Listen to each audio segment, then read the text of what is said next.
Bonjour à tous, j'espère que vous allez bien.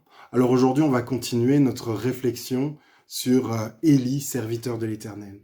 Dans la méditation précédente, nous avons vu le prophète Élie face au roi d'Israël, Akab. Akab, défenseur et adorateur de Baal. Comme on l'a vu précédemment, en écoutant cette phrase, on sent bien qu'il y a quelque chose qui ne va pas. C'est comme si on regardait une abomination. Et j'aurais envie de donner comme exemple, imaginez un chat, enfin en tout cas le corps d'un chat, les pattes d'un chat, avec le cou d'une girafe et la tête d'une girafe. Et vraiment pour un peu rendre la chose un peu plus exotique, avec les couleurs d'un zèbre. En regardant cette image, on se rend directement compte que c'est quelque chose qui est contre nature, que c'est quelque chose d'anormal. On voit que c'est une abomination. Et bien ici, on est dans la même démarche. On a Baal, qui est une divinité païenne, et qui est devenu le maître et seigneur du roi d'Israël. Le roi d'Israël, roi du peuple d'Israël. Ce même peuple qui a été sorti puissamment d'Égypte par Dieu. Et surtout, ce peuple, c'est la descendance d'Israël, Jacob, qui lui-même est le fils d'Isaac, qui lui-même est le fils d'Abraham, avec qui Dieu a fait une alliance, qu'il a renouvelée génération après génération. Dieu a renouvelé son alliance avec Isaac, il a renouvelé son alliance avec Jacob. Et ici, lorsqu'Élie dit publiquement « l'Éternel, le Dieu d'Israël », il rappelle à tout le monde que le seul maître et seigneur des descendants d'Abraham, Isaac et Jacob, c'est l'Éternel, et que les autres divinités n'ont rien à faire au milieu du peuple, parce que le peuple de Dieu, c'est avec lui que Dieu a fait cette alliance, et que l'Éternel est le seul à pouvoir régner sur son peuple. Alors, dans le contexte politico-religieux dans lequel on se trouve à l'époque, par de tels propos, Élie se place directement en ennemi d'État. Directement, il devient l'ennemi des Baals, l'ennemi du roi Akab, l'ennemi de Jézabel, l'ennemi de la prêtrise. Il se met tout le monde à dos dans un système corrompu, une prêtrise corrompue. Il se met tout le monde à dos parce qu'ils sont corrompus. Corrompus par rapport à Dieu. Mais c'est un système qui est bien pour ceux qui veulent vivre sous l'autorité, qui ne veulent pas, excusez-moi. C'est un système qui est bien pour ceux qui ne veulent pas vivre sous l'autorité de l'Éternel. Parce qu'il ne faut pas oublier qu'à l'époque, contrairement à nous depuis le sacrifice de Christ à la croix, à l'époque, le peuple de Dieu vit sous la loi. Excusez-moi. La loi qu'on appelle la loi de Moïse, et qui est réellement contraignante. C'est une bonne partie des lois transgressées méritaient un châtiment à mort. Ou bien, dans le meilleur des cas, l'expiation du péché par le sang, par un sacrifice. C'est marrant parce que ma femme, elle lisait le Pentateuque il n'y a pas longtemps, et elle était en train de lire donc Nombre, Lévitique, et elle était en train de lire ces livres-là, et elle me dit, j'ai l'impression, quand je lis ça, j'ai l'impression de voir du sang partout. Il y a du sang partout, partout, partout, partout. L'expiation du péché par le sang, par un sacrifice par le sang. Voilà, un animal sacrifié. C'est vrai que, humainement parlant, il est toujours plus facile de suivre ou d'aimer quelqu'un qui permet beaucoup, qui interdit très peu de choses, ou qui n'interdit pas ce que l'on désire de faire, même si c'est mauvais ou mal. Mes enfants, par exemple, je prends un exemple avec mes enfants ont toujours tendance à être du côté des parents qui permettra le plus de choses comme eux ils veulent. Eh bien, on agit un peu de la même façon. Excusez-moi. L'homme pense toujours que la volonté de Dieu pour sa vie est compliquée et difficile à saisir. Et encore plus difficile à respecter. Alors que c'est tout le contraire. Le Seigneur ne veut que notre bien. Le Seigneur ne veut que nous vivions dans l'amour. Ce qui n'est pas le cas des personnes qui soi-disant servent Dieu. Eux, en fait, ils essayent de profiter. ils ne servent pas Dieu, ils se servent eux-mêmes. Sans parler de la volonté des idoles sur notre vie. Quelle est la volonté des idoles et des faux dieux sur notre vie? Eh bien, elle est principalement basée sur le plaisir personnel, ou comment satisfaire notre désir charnel. Et c'est pas toujours bien, parce que on ne fait pas cas des autres. C'est nous d'abord, et les autres après. Et ça, c'est souvent comme ça que les faux dieux et les idoles fonctionnent. Le soi, d'abord le plaisir personnel. Bref, et si on revient à Élie, suite à ce qu'il dit publiquement, Dieu sait qu'on va vouloir lui faire du mal. Et c'est pour cela que Dieu lui demande d'aller se cacher. J'ai envie de vous donner un exemple. Imaginez, vous, chrétiens, vous avez reçu de Dieu la mission d'aller évangéliser, mais pas n'importe où.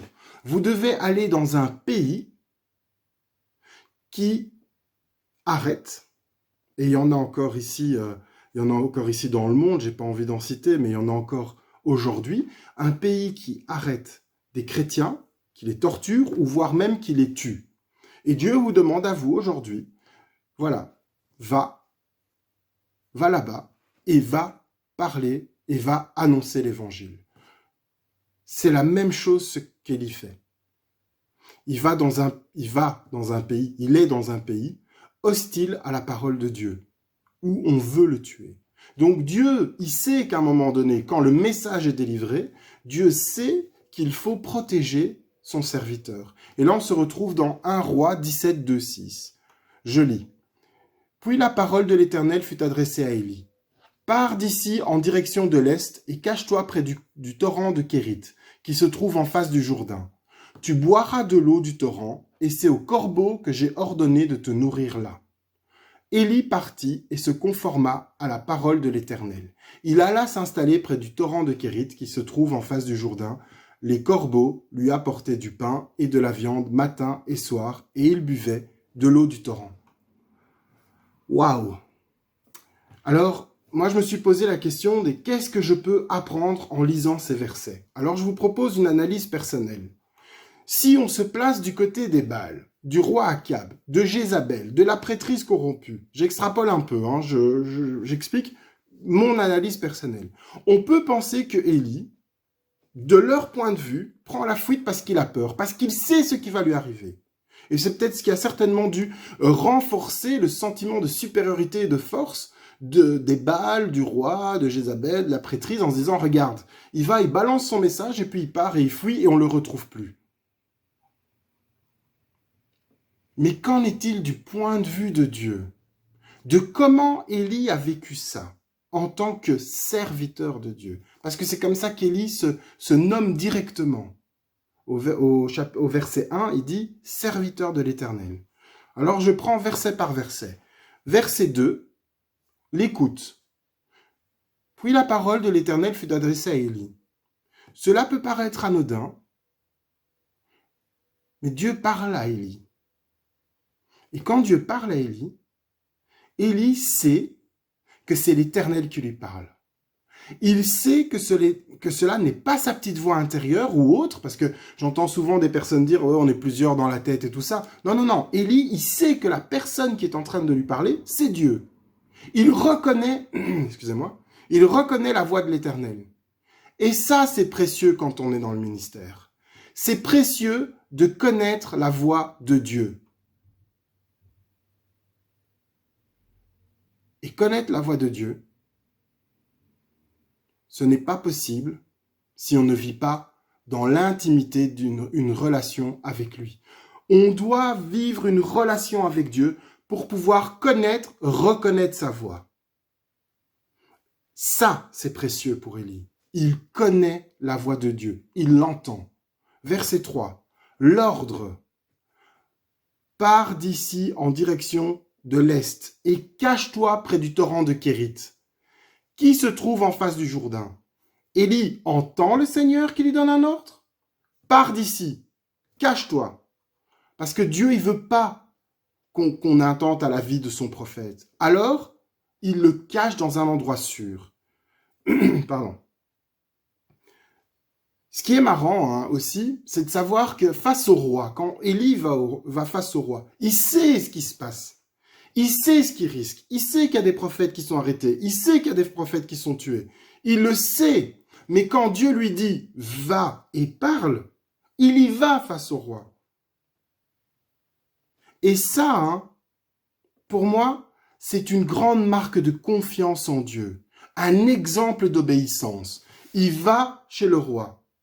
Et quand Dieu lui dit « eh ben maintenant pars », eh ben il part. Il écoute ce que Dieu a à lui dire. Il l'écoute. Il obéit. Et ça, c'est aussi très important quand on est dans un ministère. Obéir. Verset 4, la promesse.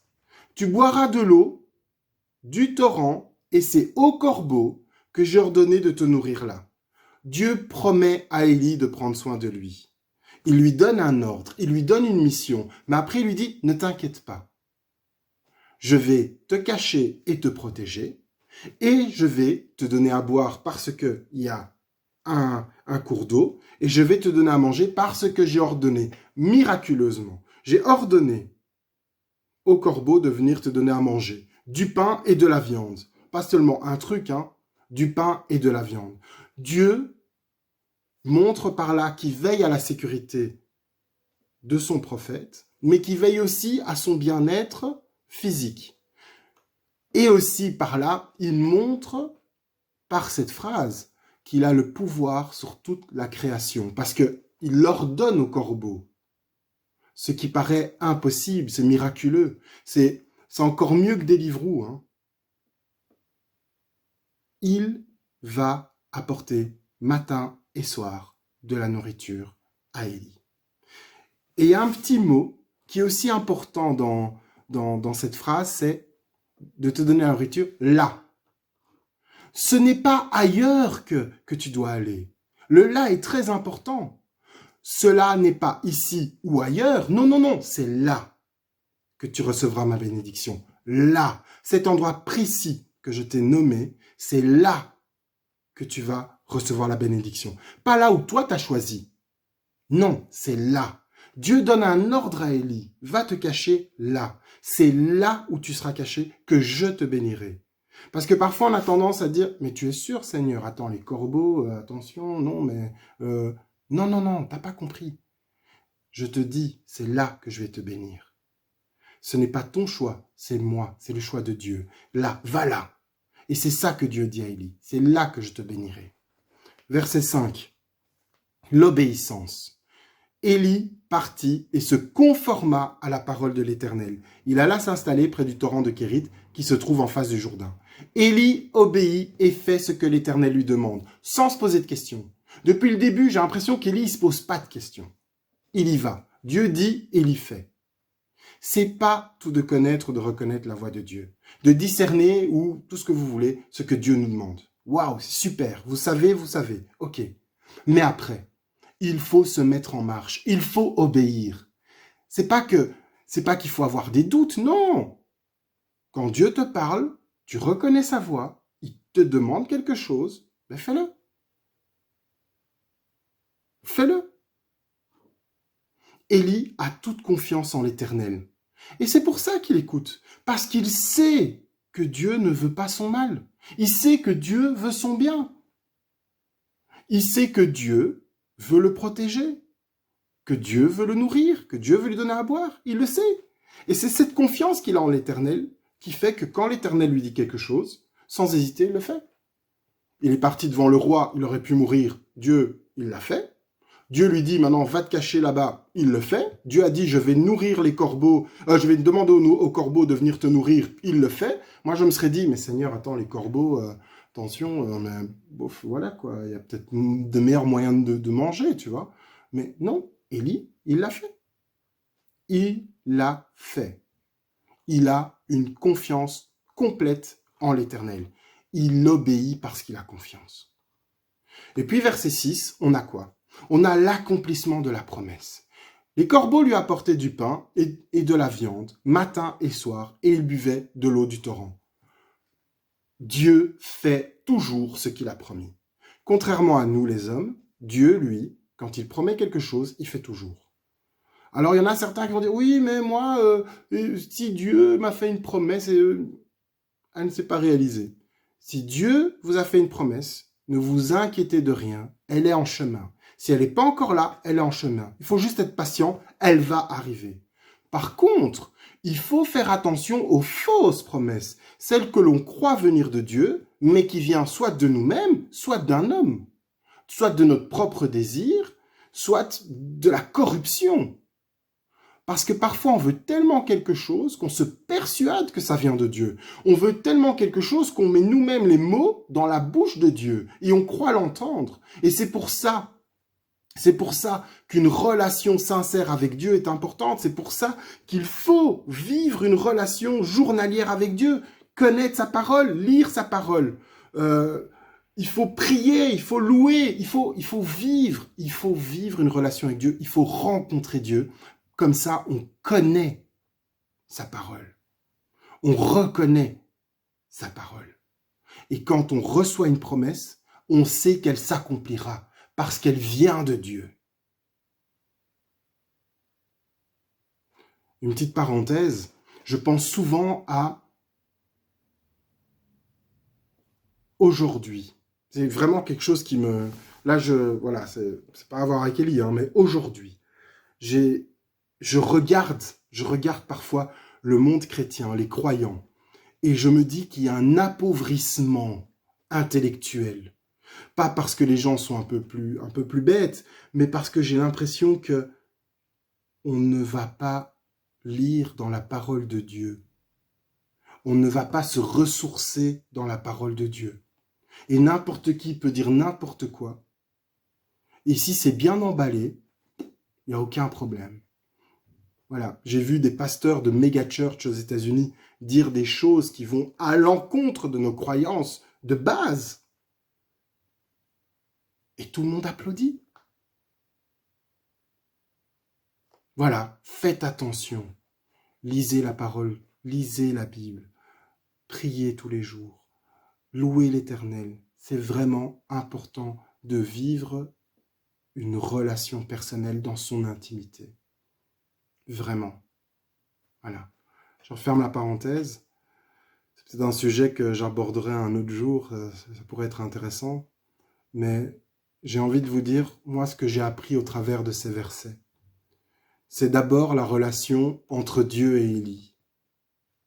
Élie se présente comme serviteur de l'Éternel. Et quand je lis ce passage, je comprends non pas la relation qu'on doit avoir de fils à père, mais de serviteur. La relation qu'on a avec Dieu de serviteur.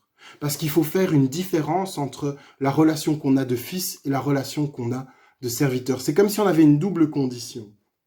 Nous sommes fils par amour, adoptés et greffés au sceptre qui est Christ par son sacrifice. La grâce a été ouverte par le rejet le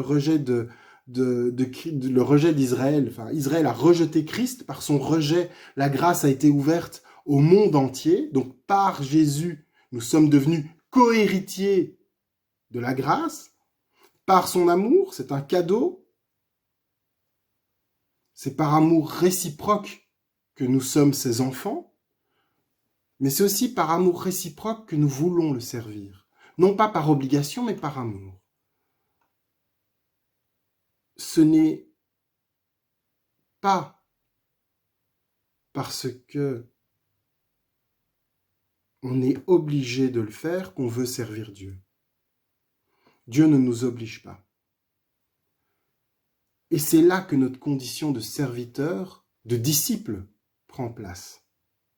Ça n'a rien à voir avec notre salut, mais notre envie de servir notre Père parce qu'on l'aime.